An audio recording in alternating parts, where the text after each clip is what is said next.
In the 20th century, the theory of evolution was refuted not only by molecular biology, but also by paleontology, that is, fossil science. No fossil remains supporting evolution have ever been unearthed in excavations conducted in every corner of the world.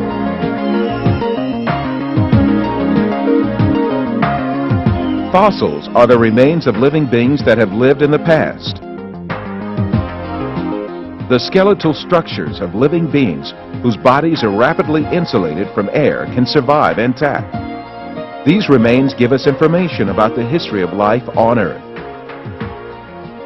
Thus, it is the fossil record that provides scientific answers to the question of the origin of living beings. The theory of evolution claims that all living things descend from a common ancestor.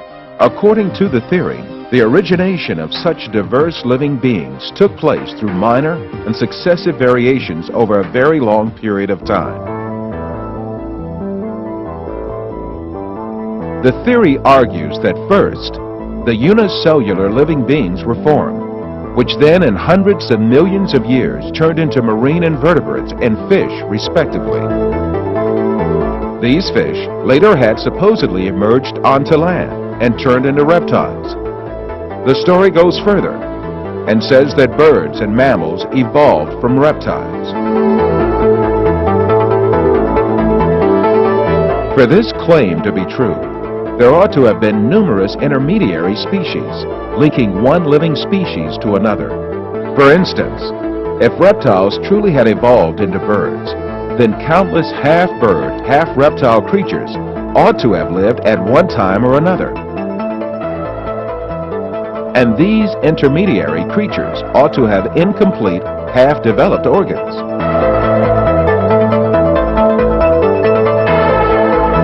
Darwin called these hypothetical creatures transitional forms. He knew that in order to support his theory, the remains of such intermediate forms had to be found in the fossil record. In The Origin of Species, he wrote, "If my theory be true, numberless intermediate varieties linking most closely all the species of the same group together must assuredly have existed. Consequently, evidence of their former existence could be found only amongst fossil remains." However, Darwin was aware that the fossil record did not contain any of these hypothetical intermediate forms. This is why he devoted a special chapter to this in his book and posed these troubled questions. Why, if species have descended from other species by fine gradations, do we not everywhere see innumerable transitional forms? But as by this theory, innumerable transitional forms must have existed, why do we not find them embedded in countless numbers in the crust of the Earth? Darwin had supposed that such transitional forms would be discovered when the fossil record was inspected more carefully. Subsequently, evolutionists that followed him examined geological layers all around the world for 140 years and looked for these missing fossils. All these efforts ended with great despair. The transitional forms imagined by Darwin remained just that, figments of imagination.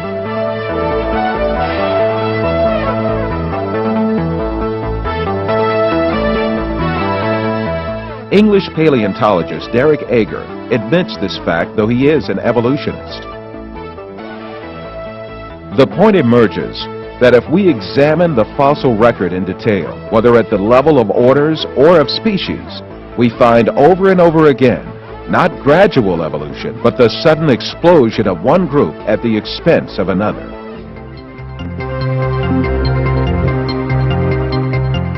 The oldest stratum of the Earth in which fossils of living creatures have been found is that of the Cambrian, which has an estimated age of 500 to 530 million years.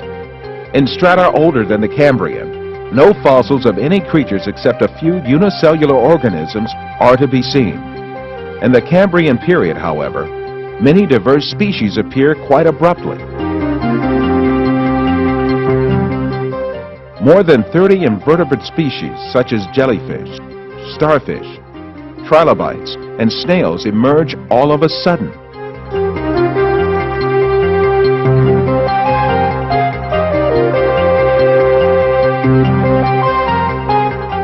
These living beings have complex body systems, such as the circulatory system, and also very complex organs. For instance, the eye of the trilobite is made of hundreds of honeycomb-like cells, each having a double lens system. It is a wonder of design.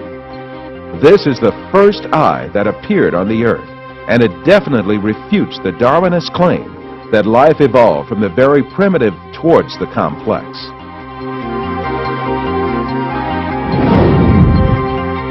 Moreover, the honeycomb eye structure of trilobites has survived since 530 million years without a single change. Modern insects such as bees and dragonflies have the same eye structure as did the trilobite. According to the theory of evolution, species must have evolved from pre-existing forms. However, there is no other complex life form known to have existed before the trilobites and other species of the Cambrian period. The Cambrian species came into existence all of a sudden, without any ancestors.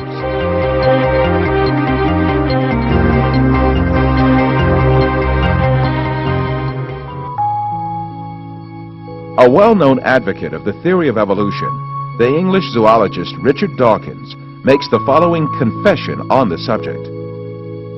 It is as though the species of the Cambrian were just planted there without any evolutionary history.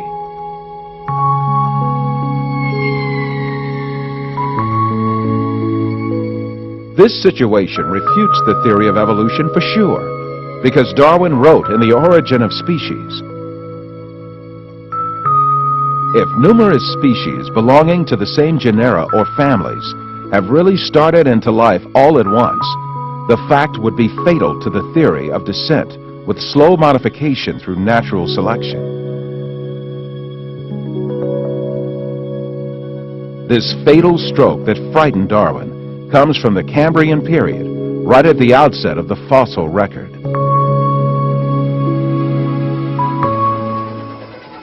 In all fossil layers after the Cambrian, living species always appear abruptly and fully formed. The main taxa, such as fish, amphibians, reptiles, birds, and mammals, and the hundreds of thousands of different species within them all appeared suddenly in distinct structures.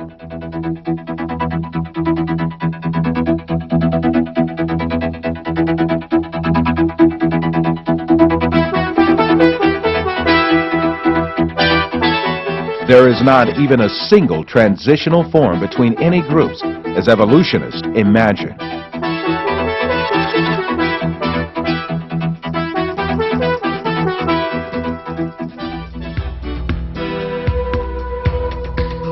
This fact is the clear evidence that all basic kinds were created separately by God.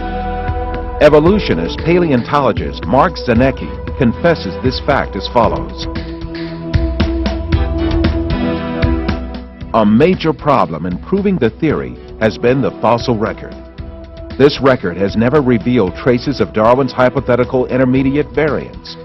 Instead, species appear and disappear abruptly, and this anomaly has fueled the creationist argument that each species was created by God.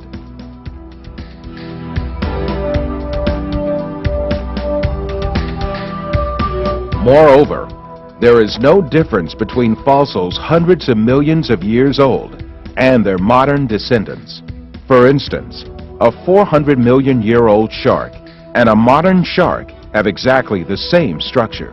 Similarly, there is no difference between a 100-million-year-old ant and a modern ant, a 135-million-year-old dragonfly and a modern dragonfly, a 100-million-year-old turtle and a modern turtle, or a 55-million-year-old bat and a modern bat. That is, all living kinds were created by God and did not undergo any evolution after their creation.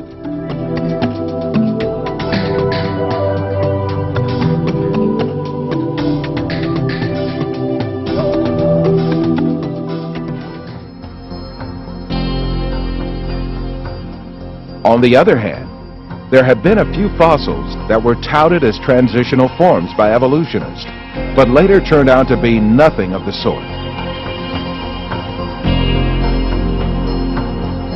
One of the most important of these alleged transitional forms was the fossil of a fish called the coelacanth.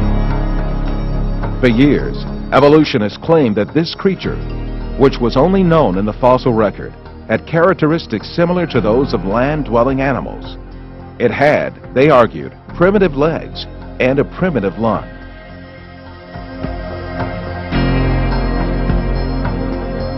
These evolutionists' claims about the coelacanth were advanced as a scientific fact, and imaginary drawings picturing the animal crawling onto land from water made their way even to textbooks. It came as a great shock to evolutionists when a living example of the supposedly extinct coelacanth was caught in the Indian Ocean in 1938. It was then seen that the fish was no different from the fish of our day. Contrary to the claims of evolutionists, coelacanths had neither legs nor primitive lungs. What was worse, the coelacanth, supposedly a creature readying itself to make the leap from sea to land, was in reality a fish that lived only in the deep waters of the oceans, never approaching to within 180 meters of the surface. Another alleged transitional form has been a fossil bird called Archaeopteryx. For decades, evolutionists argued that this creature was an intermediary between reptiles and birds. However, the seventh Archaeopteryx fossil, discovered in 1992, revealed that the creature had a sternum. That is, the chest bone essential for flight muscles. This proved that the animal was a perfect flying bird. The evolutionist claims about the claw-like nails on the wings of the Archaeopteryx also failed, since similar structures were also discovered in modern birds like the hoatzin. Because of such reasons, one of the foremost defenders of the theory of evolution, the Harvard paleontologist Stephen Jay Gould, had to admit that Archaeopteryx could not be considered as a transitional form.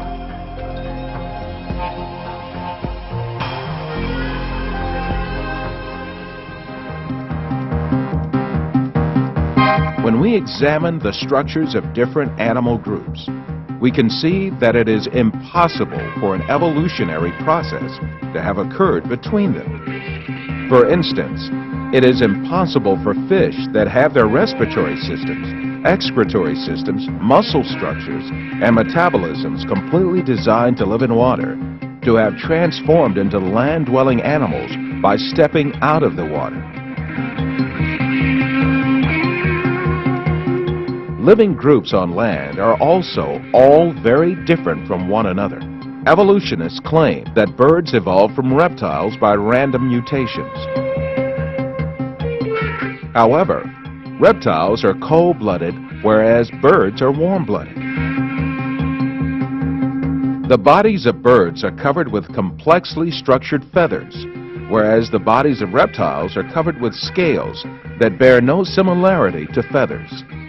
Birds have a lung system that is unlike that of any other land-dwelling animal. The aerodynamic properties of the bird wings cannot be explained by evolution at all. It is impossible for wings to have gradually developed, as evolutionists claim, because a half-developed wing is not an advantage, but a fatal disadvantage. Evolutionists also claim that some reptiles transformed into mammals. However, these two living groups are also very distinct from each other. Reptiles lay eggs, while mammals give birth to their offspring. As opposed to the scales of reptiles, the bodies of mammals are covered with fur. The lactation mechanism is peculiar to mammals, and evolutionists can never explain its origin.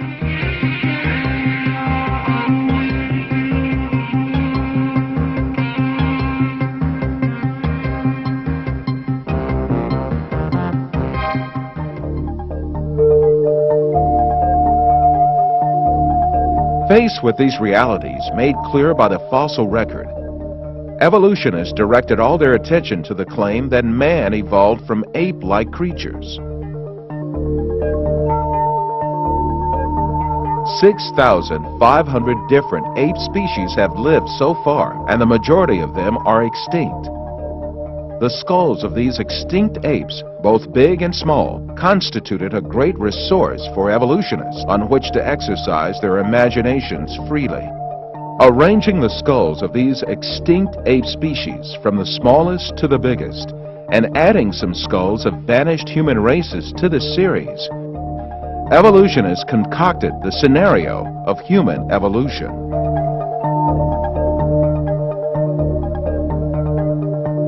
The most important role of this scenario is given to the extinct ape species called Australopithecus. The first Australopithecus fossil was found in 1924 by a paleontologist named Raymond Dart. Since then, evolutionists argue that this ape species, the name of which means southern ape, is a man-like creature. However, when Australopithecus and chimpanzee skeletons are compared, it is seen that there is no important difference between the two. In the face of this fact, evolutionists hypothesized that Australopithecus walked upright on its 2 feet differently from other apes. However, two world-renowned anatomists, Lord Solly Zuckerman and Professor Charles Oxnard, refuted this allegation. Simply put, Australopithecus, advanced as the ancestor of man by evolutionists, is merely an extinct ape species.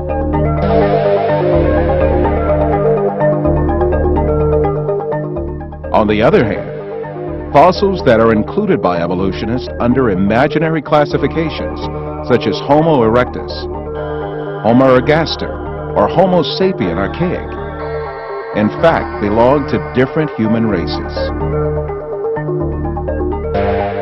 When these fossils are inspected, it is seen that their skeletons are essentially the same as those of people living today. The only dissimilarities are a few structural differences in their skulls. But differences like these are to be found in different human races alive on Earth today.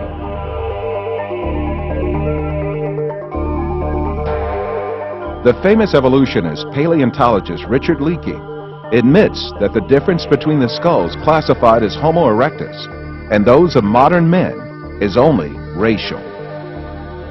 These differences are probably no more pronounced than we see today between the separate geographical races of modern humans.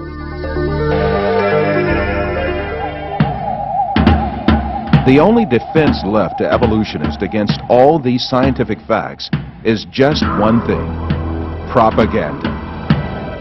The baseless scenario of the human evolution is imposed on the public by means of imaginary drawings that appear in evolutionist publications.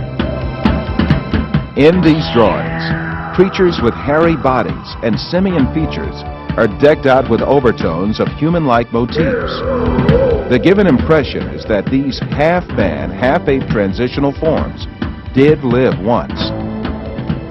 From time to time, drawings that present snapshots from the social life of these creatures are made. These misleading drawings are introduced in a particular sequence to engrave the scenario of the human evolution on the subconscious of society. Even in the most famous scientific publications, there frequently appear such window dressings called reconstructions and imaginary family tree drawings made by their inspiration.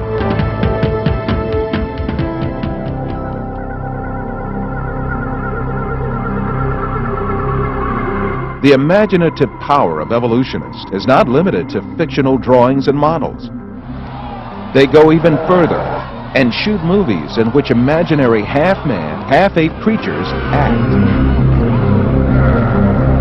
However, all of these are pure deception.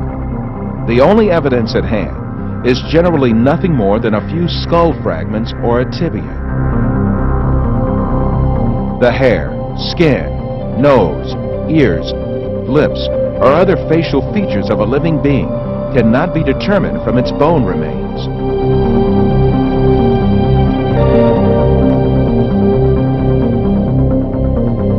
Evolutionists shape these soft tissues, which leave no trace in the fossil, to suit the purposes of their theory, and produce imaginary reconstructions in their workshops.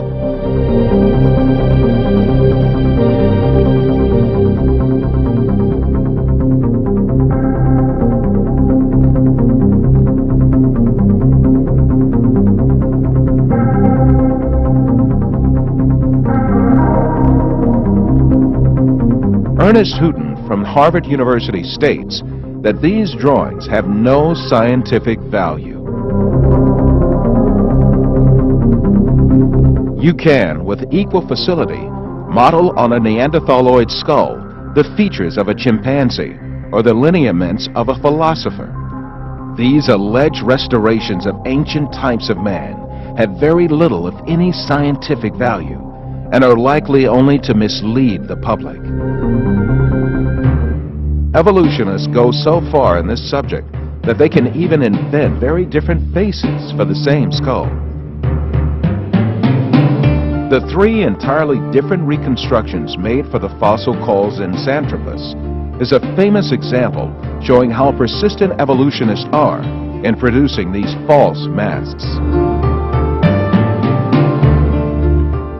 Evolutionists engage not only in drawing and modeling tricks, sometimes they commit deliberate forgeries. The most famous of these frauds is the Piltdown fossil, introduced in England in 1912 by an evolutionist named Charles Dawson. This fossil was presented as the most important transitional form between ape and man and was displayed in museums for more than 30 years. Experts who re-examined the fossil in 1949 discovered that it was a forgery that had been produced by attaching an orangutan's jaw to a human skull.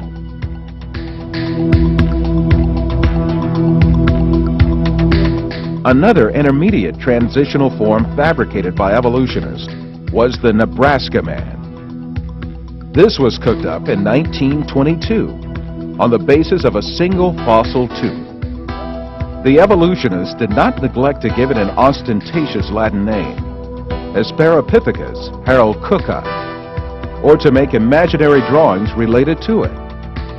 It was soon revealed that the tooth that had been the source of inspiration for Nebraska man, in fact, belonged to a wild pig. Many other fossil skulls have been presented as great evidence for evolution, failed one by one. Neanderthal man was advanced as evidence in 1856, dismissed in 1960. Piltdown man was advanced as evidence in 1912, dismissed in 1953. Zinjanthropus was advanced as evidence in 1959, dismissed in 1960. Ramapithecus was advanced as evidence in 1964, dismissed in 1979.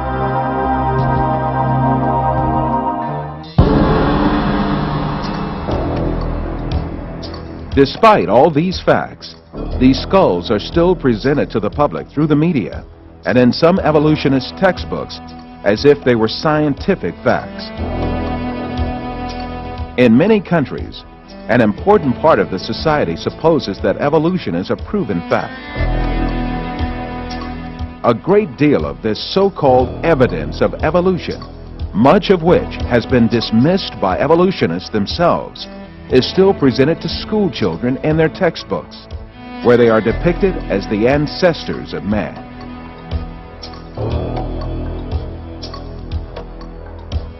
In fact, the truth that the evolutionists try so hard to deny and conceal is there for all to see. Species appeared all of a sudden and perfectly on the earth. That is, they were created. The divine creator, ruling over the whole of nature, created all kinds with their unique and perfect traits. That divine creator is Allah, the one and only God. He is the Lord of the heavens, the earth, and all that is between them.